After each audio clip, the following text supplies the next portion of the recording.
नमस्कार, मैं GRS news के लिए गिरीश से कर रहा हूँ।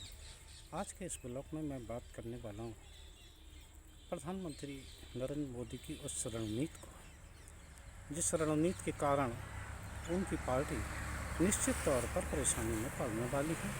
और यहाँ तक कि जो उनके अंधभक्त हैं, जो कि आंख मीच कर माननीय नरेंद्र मोदी पर विश्वास करते हैं, उनको भी परेशानी होने वाली है।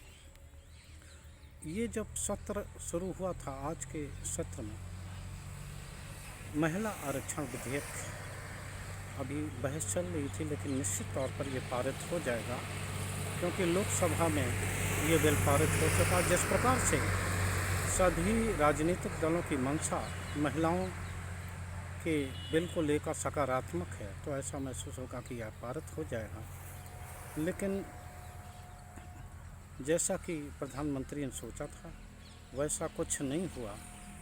और निश्चित तौर पर जो ये बात कही जा रही है कि इस बिल में जो संशोधन तमाम तरह के किए गए कि ये केवल राज्यसभा विधान परिषद में लागू नहीं होगा और ये केवल 15 साल के लिए होगा।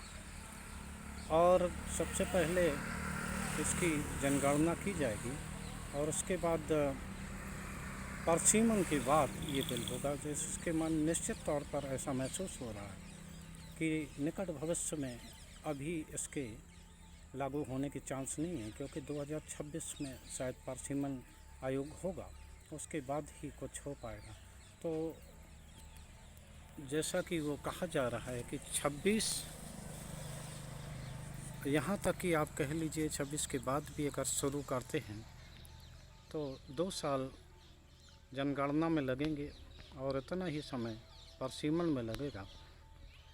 तो 2029 तक कोई भी इस आयोग का ये जो महिला आरक्षण विधेयक है, इसका लाभ मिलने वाला महिलाओं को नहीं है। तो निश्चित तौर पर जब ये सदन की विशेष सदन जब बुलाया गया था 18 तारीख को, तो बड़े असमंजस का भाव था कि क्या करने वाले हैं मोदी जी, कुछ बड़ा करने वाले हैं। सबसे पहले चुनाव, एक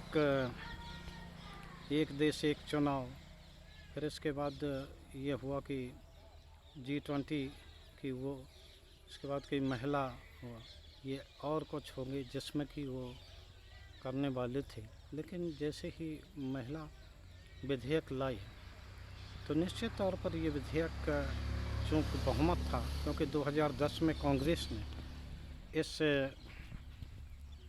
महिला विधेयक को राज्यसभा में पास कर लिया था, लेकिन लोकसभा में वो विभिन्न कारणों से ये बिल नहीं हो पाया।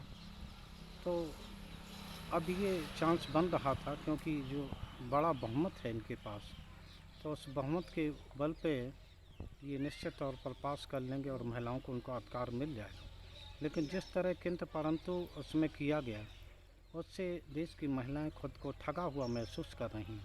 और जो बड़ा दांव चलना चाहा था केंद्र सरकार ने, तो वो निश्चित तौर पर उनके लिए गले की हड्डी बन गया है। क्योंकि अब आप ये देख लीजिए कि ये जो उन्होंने किया, तो इसके लिए उन पर ही ये आरोप चस्पा हुए हैं कि जिस तरह से आपने पागल बनाने का प्रयास किया है, तो वो आपके गले की ही फांस बनने वाले हैं। क्योंकि जब आप ही कह रहे हैं कि परिसीमन की बात होगा, तो आखिर महिलाओं को उनके मन में आस लगाने की क्या आवश्यकता थी। और अगर उसी स्थिति में आपको पारित करना था, तो ये तो 1996 में भी जब देवगौड़ा सरकार इसे लाई थी, उसी समय पास हो जाना चाहिए था। निश्चित तौर पर शुरू से ही इस तरह की अंधभक्त है जो वो भी सेट करते जा रहे थे सनातन को लेकर। प्रधानमंत्री आक्रामक हुए तो उन्होंने सनातन को लेकर हुए, फिर एक देश एक चुनाव की ओर अंधभक्त बढ़े और उसके बाद तमाम मुद्दों की ओर अंधभक्त बढ़े। लेकिन जैसे ही आपने इस बात की वो कि महिला तो महिला आरक्षण की ओर बढ़े। अचानक आप जो बार बार स्टंट बदल रहे हैं, तो स्टंट से ऐसा लगता है कि सबसे ज़्यादा तकलीफ़ आपके दल के नेताओं को, प्रवक्ताओं को और अंधभक्तों को होता है कि उनके अंदर ये बात क्लियर नहीं हो पाई कि आखिर वो करें क्या, किस बात पर जोर दें, क्या करें जो उनकी राजनीतिक लाभ पैदा हो और खुद का हाथ उनका बढ़ा रहे। लेकिन जिस तरह से मोदी जी अपना स्टैंड बदल रहे हैं, आज एक भारतीय जनता पार्टी के एक बड़े नेता, उन्होंने अपने ऑफ द रिकॉर्ड ये बताया कि मोदी जी दिग्भ्रमित से लगते हैं। जिस तरह वो ये महिला विधेयक को ला के फंसाया गया है, तो उससे निश्चित तौर पर विपक्षियों को एक नया औजार मिलेगा और वो पिछड़ी वर्ग की महिलाओं को लेकर इस दल को कटघरे में खड़ा करेंगे, जिससे कि फ़ायदा के बजाय नुकसान होना निश्चित तौर पर तय हो गया है।